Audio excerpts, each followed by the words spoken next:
The crisis that continues to unravel between Israel and Hamas. At least 80 people have now been killed in Israeli attacks across Gaza in the past 48 hours. Meanwhile, the Israeli army has ordered all residents of southern Gaza to evacuate ahead of intense combat operations. Joining us now to discuss this and so much more is Mr. Scott Feldman, Executive Vice President at One Israel Fund. Scott, always good to see you, sir.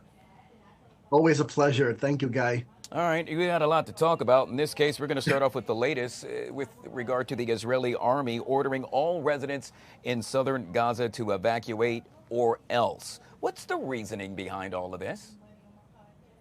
So obviously, after the breakdown of the ceasefire, Israel has determined that the only way that Hamas is going to release these hostages is by pressure. Pressure meaning military pressure. We've seen over the past almost now more than a year and a half, Hamas doesn't really care much about their civilians and the loss of life there. So Israel's going to try to either put pressure on them from that standpoint, or they've actually floated this concept of, taking back some of the land in Gaza and for every situation that occurs, whether it's hostages being injured or murdered. But this is all about the hostages. Release the hostages and Israel walks away. But Scott, walk me through this, because it's to my understanding over the weekend, Hamas reportedly agreed to releasing 5 living Israeli hostages for a ceasefire. But yet again, that seems to have fallen apart. I think also President Trump made this very clear. This concept of trickling a few hostages for what amounts to hundreds, if not thousands, of terrorists is no longer determined to be in the interests of Israel or the free world. We believe there are somewhere in the neighborhood of 24 hostages that are still alive. There are countless others that are the remains are being held. Release them all and we will leave. So, at this point, this whole idea of one hostage for 200, 300, 400, would-be terrorists, that paradigm does not exist anymore. Israel wants our hostages back. Yeah, you took over 250 of them. Please give them back. We will walk away. We will leave.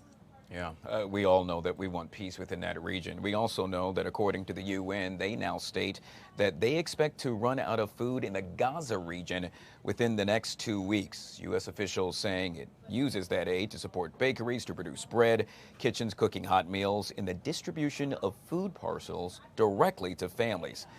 What do you think is going to happen with this, and what needs to happen in order to make sure that folks don't go hungry and starve to death?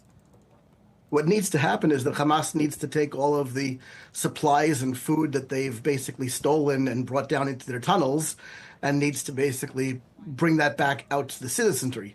But we know that the humanitarian aid that was given for the first year and a change, by most of it by Israel, or at least through Israel, was stolen by Hamas and either sold at exorbitant prices to the Gaza citizens, or it was kept for themselves to begin with. So, it was only after President Trump came on board and gave Israel the backing to stop this concept of, providing humanitarian aid for the entity that you're fighting with and at war with, that hopefully this is another area of pressure that will force Hamas. And we've seen now even the citizens of Gaza have started to rise up against Hamas because they realize that this is a vacant leadership and has no interest in doing what's right for their citizens. So you're now seeing, in large part because of the lack of humanitarian aid coming into the Strip, that there's pressure being put on Hamas. And I hope that that will, in addition to whatever military pressure is being placed upon Hamas, will bring us to a successful conclusion, and hopefully we can find some way of moving forward in a peaceful situation, even if it's just basically a separation. But, we can't exist anymore.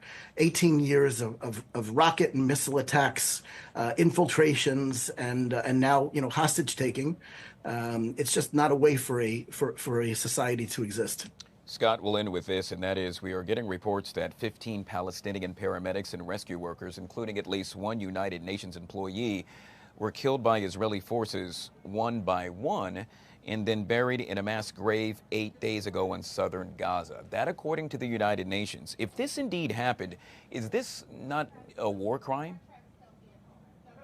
I don't know all the details about it. I can tell you that countless people who were working for UNRWA, which is the UN entity that was created for the refugee situation in Gaza, were found to be not only working with Hamas, but many of them were a part of Hamas.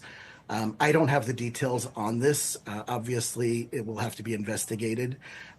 If, like you said, they were peaceful workers, were they deliberately targeted? Were they accidentally targeted? I don't know the details.